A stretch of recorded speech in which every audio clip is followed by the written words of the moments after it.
عليكم ومرحبا بكم المشاهدين في هذه الحلقه. واش عمرك لاحظتي واحد الحاجه؟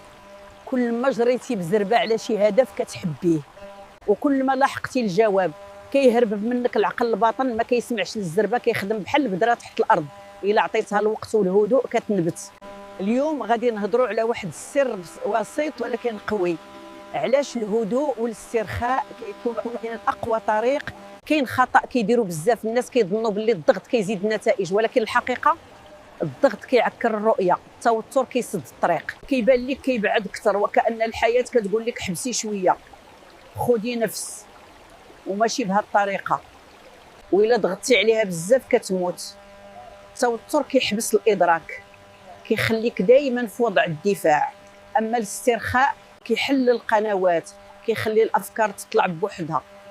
وخلي نكونوا واضحين، الاسترخاء ماشي كسل، الاسترخاء شجاعه.